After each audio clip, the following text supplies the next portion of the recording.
Bismillah, walhamdulillah, wassalatu wassalamu ala sayyidina Muhammad wa ala alihi wa sahbihi. Bagaimana kalau wali nikah enggak sholat, fasik, omben, nyolong, zino, sah apa enggak jadi wali nikah? Wakhtalafa ulama fi amri al-wilayah fin nikah. Berselisih pendapat para ulama tentang masalah kewalian dalam nikah. Fa dzahaba Syafi'i wa ghairuh. Imam Syafi'i dan ulama lain berpendapat ila annal fasiqa la yakunu waliyan fin nikah, bahwa orang fasik tidak bisa menjadi wali nikah. Li'annahu yusi'ut tasarruf, karena orang fasik, wali yang fasik akan melakukan yang tidak baik, at-tasarruf dalam membuat kebijakan. Harusnya anak dinikahkan dengan laki-laki yang sergap sholat, dia nikahkan dengan laki-laki yang tukang omben tapi sugih. Jadi orang tua kalau fasik enggak sah jadi wali karena kadang ambil kebijakannya merusak, merugikan akhiratnya si anak putri itu. Ya, nurut Imam Syafi'i. Wa qad yadurru biman yali amra nikahiha, bahkan terkadang membuat yang fasik, ya, bisababi fusuqihi, karena sebab fasiknya. Wa qala Abu Hanifah wa Malik tasihhu wilayatuhu, sah kewalian orang yang fasik, li'annahu yali ma qablaha fayali bud'aha, karena wali atau bapak yang fasik itu bisa menjadi wali atas harta asetnya anak perempuan, maka dia pun bisa menjadi wali atas buduknya anak perempuan, farjinya. Berhak dia putuskan anaknya dinikahkan dengan siapa. Perkara menikahkan dengan orang yang memudoroti, pemerintah, hakim yang turun tangan, batalkan. Jadi intinya sah, pokok enggak memudoroti. Tapi kalau wali yang fasik menikahkan anak yang memudoroti, dinikahkan dengan non-muslim, dinikahkan dengan laki-laki jahat, entah-entah bondo, umben, nanti difasah oleh negara, ya, dibatalkan oleh negara.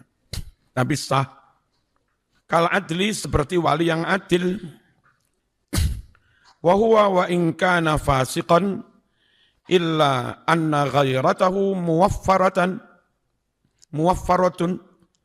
Si wali yang fasik itu meskipun fasik, hanya saja rasa cemburu itu artinya rasa ingin tetap menyelamatkan anak perempuannya, kasih sayang anak perempuannya, enggak ingin menyakiti anak perempuannya, tidak ingin orang lain menyakiti anak perempuannya. Itu namanya rasa cemburu. Meskipun dia fasik, hanya saja rasa cemburunya muwaffaratan, penuh, punya rasa kasih sayang full kepada anaknya. Nah, fasik yang kayak begini masih boleh jadi wali. Tapi kalau fasik sampai menjual putrinya, ya enggak boleh jadi wali, ya. Wabiha yahmil harim. Dan dengan rasa cemburu itulah si wali meskipun fasik akan menjaga harimnya. Harim itu apapun yang ada di lingkungan dia, yang dia wajib melindungi, namanya haram atau harim. Waqad yabdulul mal wa yasunul hurmah. Bahkan terkadang wali meskipun fasik, dia berani mengorbankan harta, mengerahkan harta, wa yasunul hurmah, dan menjaga harga diri. Wa idza waliyal mal fan nikahu aula. Kalau dia bisa menjadi wali atas hartanya anak perempuan, tentu lebih bisa menjadi wali kalau urusan nikah. Wa ammal mubtadi' wa huwal fasiq alladhi yakunu fisquhu bisababil i'tiqad. Adapun wali yang ahli bid'ah, ini wali ahli bid'ah, definisi bid'ah menurut ulama, kalau menurut Wahabi pokok enggak podo dekne ya diarani bid'ah meskipun enggak menyangkut akidah. Kalau ulama itu nyebut bid'ah itu kayak nyun sewu Mu'tazilah bid'ah. Zaman Nabi enggak ada akidah kayak Mu'tazilah. Jabariyah itu bid'ah. Zaman Nabi enggak ada akidah kayak Jabariyah. Gitu loh. Perkara wiritan meneng atau muni Sayyidina Paura itu enggak sampai disebut mubtadi' karena enggak menyangkut i'tiqad, enggak menyangkut akidah. Wa huwal fasik, mubtadi' adalah orang fasik alladzi yakunu fisquhu, yang mana kefasikannya bisababil i'tiqad, disebabkan akidah. Wa huwa muta'awwilun lin nusus, dan dia berusaha mentakwil nas-nas Quran Sunnah kal Jabariyah, koyok to golongan Jabariyah. Ini namanya ahli bid'ah itu begini. Sekarang tahlil aja diarani ahli bid'ah, wiritannya diarani ahli bid'ah. Padahal enggak menyangkut akidah. Wal qadariyah, dan seperti golongan qadariyah, wa yuqalu lahu, disebut juga orang kayak begini, al-mubtadi' bid'atan wadihah, disebut ahli bid'ah dengan bid'ah yang terang-terangan. Faminal usuliyin man radda syahadatahu wa riwayatahu. Kalau ahli bid'ah, ada di antara ulama ahli usul fikih yang menolak kesaksiannya di pengadilan dan menolak riwayat hadis dari orang yang ahli bid'ah. Kal Imam Syafi'i, kayak Imam Syafi'i. Nah, Imam Syafi'i enggak gelem terima riwayat dari ahli bid'ah. Apalagi riwayatnya mendukung kebid'ahannya. Riwayat dari orang Syiah, isinya hadis tentang kau enggak cinta ahlul bait neraka. Nah yang kayak begini-gini patut dicuri, kayak gitu. Wa minhum man qabilahuma, ada juga di antara usuliyin orang yang menerima syahadatul fasik dan riwayatul fasik. Saman ngelamun mau waca wa minhum man qablahuma. Ada juga di antara mereka yang sebelumnya ngelamun maca aja ngelamun maca kitab ngelamun. Wa minhum man qablahuma, ngono lho. Aja diwaca wa minhum man min qablihima. Pinter. Wa farraqal hanafiyyatu faqalu, golongan madhab Hanafi membedakan, memilah. Faqalu, Hanafiyah berucap, tuqbalu minhu syahadatu wala tuqbalu minhu riwayatu. Orang ahli bid'ah diterima kesaksiannya di pengadilan, tapi tidak diterima riwayat hadisnya. Sebab nanti riwayat hadis akan jadi ajaran agama. Lo mau ajaran agama bersumber dari ahli bid'ah, yang enggak lah. Li'anna man ibtada'a bid'atan bisababid din fala yab'udu an yantasira lihawahu. Karena orang yang membuat bid'ah menyangkut agama, menyangkut akidah, maka tidaklah mustahil kalau dia akan membela hawa nafsunya. Tendensius riwayatnya mas, dibumbon-bumboni, tambah-tambahi. Ya, kadang hadisnya benar, tapi menterjemahnya yang tendensius diarahkan ke situ. Contoh misalnya, sayati ala ummati zaman yafirru fihi nas minal ulama wal fuqaha. Terjemahnya, kelak akan ada zaman di mana umatku di zaman itu yang harusnya manut ulama, manut fuqaha, dekat ulama, dekat fuqaha, justru mereka malah menjauh dari ulama dan fuqaha. Sehingga karena jauh dari ulama fuqaha, akidahnya salah, wawasan Quran sunnahnya salah, wawasan muamalahnya salah, terus syarat rukun sholat wudhu juga salah, karena enggak mendekat fuqaha dan ulama, jadilah penyebab sesat. Nah, oleh sebagian orang diterjemah, di zaman itu umatku menjauh dari ulama, kiai, dan yang berasal dari itu. Nah, itu terjemah tambahan, Mas. Itu loh, oleh wong enggak lurus. Akhirnya ya kurang objektif, Mas. Nambah-nambahi atau ngurang-ngurangi dicocok-cocok nih karo keyakinan nih. Itu loh bahayanya ahlul bid'ah nyekel agomo. Ahlul bid'ah jadi pemuka agama. Jadi periwayat hadis. Ngerti tak?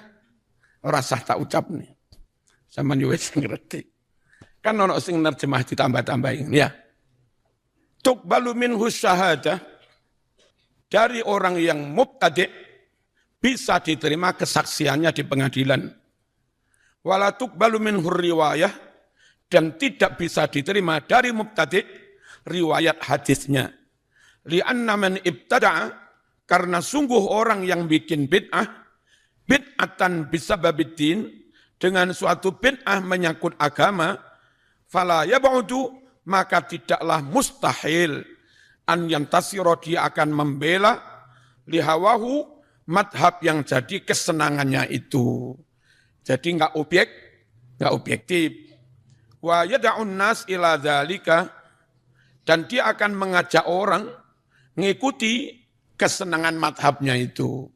Ngikuti madhab yang jadi kesenangannya itu, dibumbon-bumboni. Mesti. Fa turaddu riwayatuh, maka ditolaklah riwayat hadisnya mubtadi' duna syahadati, dan tidak ditolak kesaksiannya mubtadi' di pengadilan. Li'anna da'wata ila madhabihi da'iyatun ila naqli, karena ajakan propaganda supaya ngikuti madhabnya yang bid'ah itu akan mendorong dia untuk meriwayatkan hadis. Terus engkau ngarang-ngarang hadis, qala Rasulullah. Ada tokoh yang katanya top, katanya apal 7 juta hadis itu.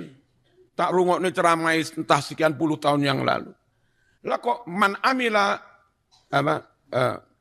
amila salatatan fahuwa dzulmun ka ono hadis muni ning ngene kaen. Dan nahwu sorob ya salah.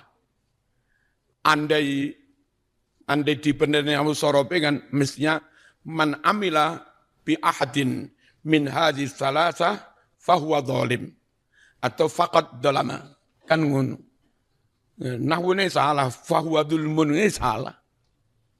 Fala yu'tamanu 'ala riwayah, karena khawatir dia membuat propaganda orang supaya ngikuti madhabnya, maka itu akan mendorong dia untuk meriwayatkan hadis, sehingga dia enggak bisa dipercaya atas periwayatannya, khawatir nambah-nambahi, khawatir ada tendensi, bahkan khawatir ngarang-ngarang barang. Wa hadza madhhabu jumhuri a'immatil fiqh wal hadis. Yang kayak begini ini adalah madhab sebagian besar para imam-imam di bidang fikih dan hadis. Al-hukmur rabi', hal tasihhu wilayatul fasik, hal tasihhu apakah sah wilayatul fasik, menjabatnya pemimpin yang fasik. Pilkada sing menang dadak wong ra salat ngono piye? Dan Indonesia kadang, yang bukan kadang ya beberapa kali terjadi begitu. Sing santri ahli toriko entang ora dadi-dadi wong ora duwe dhuwit. Nah, sing togelan, adu jago, dari dulu ngumpulin duit haram berjuta-juta. Tadi Mas, iso ngedumi duit 200.000-an. Ya apa kalau ada wilayatul fasik, wong fasik jadi pejabat jadi penguasa. Qala Ibnul Arabi rahimahullah, wa minal ajabi, an yujawwiz Syafi'i wa nudhara'uhu imamatal fasik wa man la yu'tamanu ala habbati malin kaifa yasihhu an yu'tamana ala qintari din. Adalah sangat aneh, kata Ibnul Arabi. Ini bermadhab Maliki kalau enggak salah. Apa yang aneh? Imam Syafi'i itu membolehkan juga ulama-ulama yang kayak Imam Syafi'i. Membolehkan kepemimpinan orang yang fasik. Tetap dinyatakan sah. Timbang kaono pemimpin maksudnya. Timbang dipaksa turun perang saudara. Imam Syafi'i itu kalau menganggap sah imamatul fasik, itu karena kedaruratan. Bukan karena kondisi normal. Sehingga fatwanya pun lebih karena fatwa kebijakan atas situasi. Bukan nilai normatif, ya enggak. Saya ini pilih rano presiden ini, berarti negara kacau, ada fatroh, ada kekosongan kepemimpinan. Nenek kekosongan kepemimpinan, nyun sewu, menteri teken enggak sah, wong menteri ini enggak sah. Menteri enggak sah, ngangkat KUA Sukun ya enggak sah. KUA Sukun enggak sah, menikahkan perempuan juga enggak sah. Wah konyol masalah sampai dianggap kepala negara enggak sah itu bahaya. Ya wis masih darurat ya diarani sah. Ini pemikirannya Syafi'i niku. Tapi diwali oleh Ibnul Arabi. Aneh Imam Syafi'i dan yang semisalnya. Orang fasik menjadi wali nikah satu orang perempuan saja enggak boleh. Lagi jadi kepala negara, sultan, yang suatu saat akan menjadi wali nikah untuk seluruh rakyatnya yang perempuan. Khususnya bagi perempuan yang enggak punya wali. Walinya sultan. Ngerti ya? Nah, wong fasik lho mawaleni anake dhewe siji wi ra oleh menurut Imam Syafi'i. Nah, tapi kok diolehne dadi sultan, jadi kepala negara. Padahal ketika dia jadi kepala negara, otomatis akan menjadi wali dari ribuan perempuan yang enggak punya wali. Terus iku piye? Sekali lagi pilihannya diberontak berarti perang saudara, atau dinyatakan enggak sah, berarti enggak ada kepala negara. Terus kalau enggak ada kepala negara, tanda tangan nikah, tanda tangan surat tanah, macam-macam, enggak punya kekuatan legalitas hukum. Ngambang semua, zaman punya sepeda itu sah apa enggak? BPKB ini itu sah apa ora? Ijazahmu sah apa ora? SKPNS dosenmu sah apa ora? Lah nek enggak sah gajimu piye? Sing dipikir Imam Syafi'i itu ke sana, Mas. Ora kok secara ideal menyatakan masuk enggak sholat jadi kepala negara sah. Ora kok ideal banget untuk orang. Sekali lagi darurat. Dulu terlepas bagaimana kualitas ketakwaan Bung Karno, tapi nyatanya itu yang disenangi rakyat dan itu yang nyata jadi kepala negara. NU Mbah Hashim memberi status Waliul Amri ad-daruri bisyauka. Ad-daruri. Ad-daruri itu nisbat dari darurat, Mas. Masuk ngenteni ideal harus lewat pilihan, harus yang hafid Quran. Lah ya kapan, Mas? Ngerti ya? Adalah sangat ajib aneh Imam Syafi'i dan yang orang-orang sepadan dengan Syafi'i membolehkan kepemimpinan pejabat yang fasik dan orang yang enggak bisa diamanati sama sekali ala habbati malin, meskipun diamanati sebiji harta enggak bisa karena fasik. Langono kaifa yasihu, bagaimana malah sah an yu'tamana diamanati orang fasik itu ala kintoridin, segunung setumpuk agama. Kenapa? Karena kalau kepala negara bertanggung jawab sakne negara. Duit seripe ora iso diamanati deh lek fasik. Lha iki dadak duit sak negara, agamane wong sak negara. Sekali lagi yang terjadi antara memilih milih barang sing podo eleke. Lek milih barang situ api situ elek gampang. Gembil gak ngaji. Milih cah wedok ayu, pinter, solihah, anak kiai, sugih, apal Quran. Sing sedaya welek, rasolan, ndoweh, misuan, goblok, pilih ndi. Ya mesti milih iki gampang lek milih. Ya. Sing repoti sampean dipaksa milih padha ayune, padha solihai, padha hafidhoe, padha-padha anake kiai, terus dirabi loro ra oleh. Kudu milih salah siji. Sampean pilih iki, kek loro-loro ne kiaimu. Iki anake kiai sing mondok biyen. Iki anake kiai sing sampean mondok saiki. Sampean pilih iki gawe loro gurumu sing biyen. Sampean pilih iki gawe loro gurumu sing saiki. Ora kabeh ya eman. Di kabeh ya tambah diamuk kiai loro. Milih ngene iki lho Mas angel ngono lho. Perkara milih setu apik setu elek gampang. Utawa milih barang loro padha eleke. Mung kadek titik tipis-tipis. Sampeyan moro-moro celuk bapakmu. Leh, kalem ya. Sampeyan arep tak rabekne tak olehne ponakku kuwi. Ponakane bapak. Berarti mingsananmu. Bocah ayu bla bla sip lah. Wong anake bapak, ponakane bapak jadi. Di hari yang sama moro timbali ibumu. Didhawuhi apa karo bapakmu? Badhe dinikahne karo fulanah niku. Aja, sampeyan arep tak rabekne karo ponakku. Milih ndi? Milih rabi ponakane bapak apa ponakane mak? Gek padha ayune. Ayo. Sama nyanggupi sing neke bapak, makmu nesu. Nyanggupi ponakane mak bapakmu nesu. Mau rabi kabeh? Diamuk wong loro. Wa hadza innama kana asluhu annal wulata alladzina kanu yusalluna bin nas lamma fasadat adyanuhum wa lam yumkin tarkus salati wara'ahum wa lastuti'at izalatuhum sulliya ma'ahum wara'ahum. Asalnya hal ini bahwa para pejabat, para penguasa yang dahulu mereka sholat mengimami masyarakat. Dulu itu yang namanya imam khutbah Jum'ah ya wali kotanya, gubernurnya, khalifahnya. Lah kadang tukang omben tapi yang ngimami. Pembunuh kayak zaman Al-Hajjaj, tapi ngimami. Zaman wani ramakmum, oh diaksen, di wonge, kamplengi. Yang ini ku piye.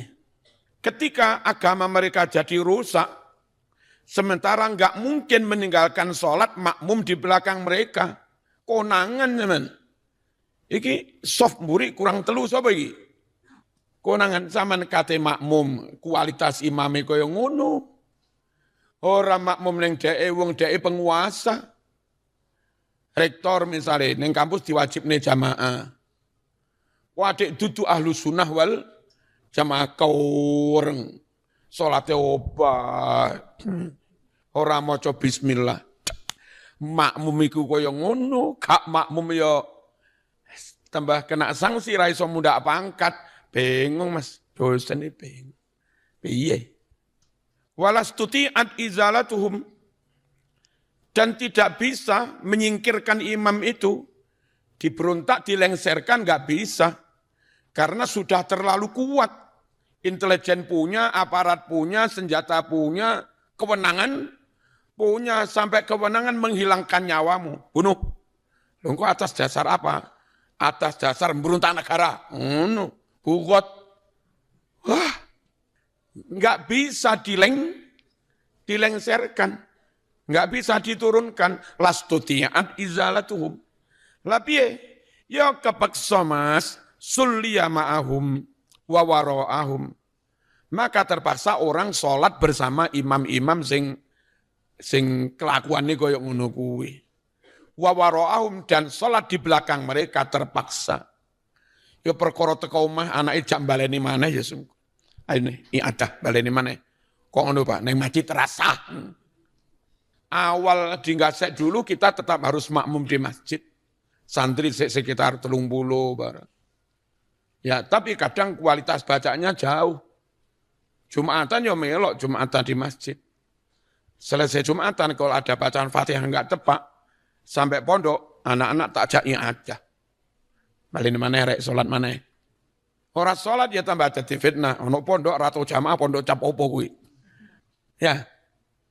Kama qala Utsman, as-salatu ahsanu ma yaf'alun nas. Salat adalah sebaik-baik apa yang diperbuat manusia. Fa idza ahsanu fa ahsin wa idza asa'u fajtanib isa'atahum. Kalau mereka salat dengan baik, ya kamu harus berbaik-baik pada mereka.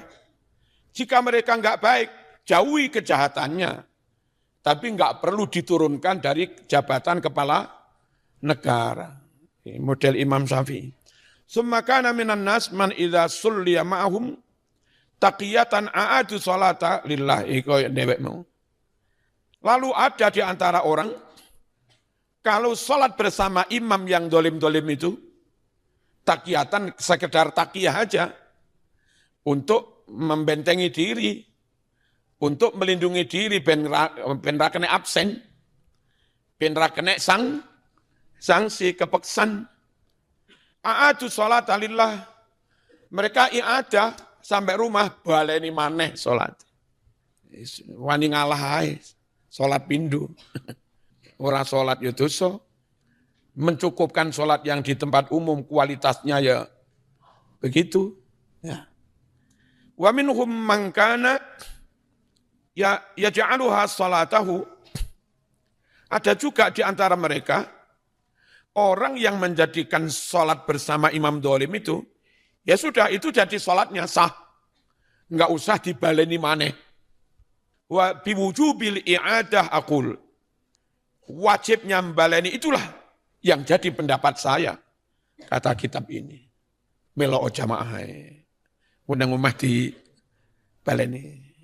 Katanya siapa? Ibnul Arabi. Fala yanbaghi li ahadin an yaturka salat ma'aman la yardha minal a'immah. Tidak sepatutnya seorang rakyat, umat, meninggalkan sholat jamaah dengan pemimpin, dengan penguasa yang tidak dia ridhoi. Apa enggak makmum? Rasuweneng, ojo ngun, panggah makmum. Ya, saya itu mas, lek diundang acara NU ya panggah teko mas. Tidak menunjukkan pemboikotan atau apa-apa. Wong iki yo organisasiku. Yang tak cintai wajib tak jaga. Perkara enggak seneng urusan liyo. Tapi ojo sampai organisasi pecah. Diundang cabang-cabang dia saya tak tekani. Diundang MBC Sukun yo saya tak tekani. Ora tahu tak boikot mas. Kak murah tahu. Enggak baik. Gara-gara enggak seneng terus enggak gelem jamaah, garaknya berpecah belah. Walakin yu'idu sirran fi nafsih. Akan tetapi hendaknya ngulangi secara rahasia. Rame-rame tambah kena gerebek. Salat apa mana ini? Bid'ah ini. Baleni konangan berarti nganggep salat karo pemimpin mau enggak sah. Ya kena sanksi maneh, Mas. Baleni ning pondok lawang dikunci rasa diwaca banter. Meneng-menengan. Yu'idu sirron fi nafsi. Podo selamat deh. Insyaallah. Ngene ya ulama-ulama biyen. Satu sisi pengen tetap selamat akhiratnya. Satu sisi enggak ingin negara ini berpecah belah terlepas bolo atau bukan, naik and dislike. Jadi pada akhirnya ahlul haq itu tetap mereka-mereka yang nyun sewu gelem ngalah. Gelem jembar dodone demi kepentingan yang lebih besar. Tapi ya kadang rodok nelongso didik ngelus dodo barang. Jadi timbang ngamuk, timbang beruntak, pilihannya pilihan seperti ini. 2 hari dulu. Walayu saru dan tidak dipilih. Dalika mengulangi sholat sirron. Inda ghairi pada selain imam yang dolim. Imam api-api rasa baleni maneh. Wa amma ahkamuhu in kana waliyan fa yunaffadhu minha ma wafaqal haq. Adapun hukum-hukum, keputusan, aturan, undang-undang yang dibuat pemimpin zalim itu, jika dia memang penguasa, kepala negara, punya kewenangan membuat aturan, ya harus diterapkan juga aturannya itu. Minha di antara hukum-hukumnya si wali itu, ma wafaqul haq, yang sesuai dengan al-haq.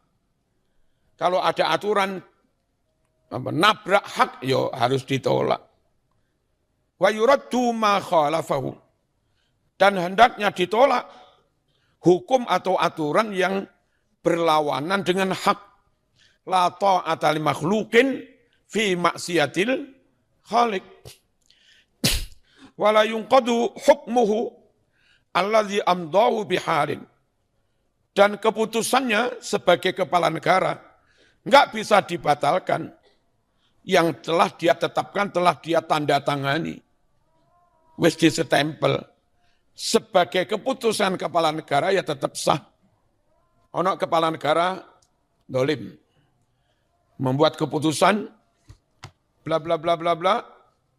Iki DSK jadi dosen, DSK jadi dosen. Lalu dia mati atau ganti pemimpin yang baru yang adil.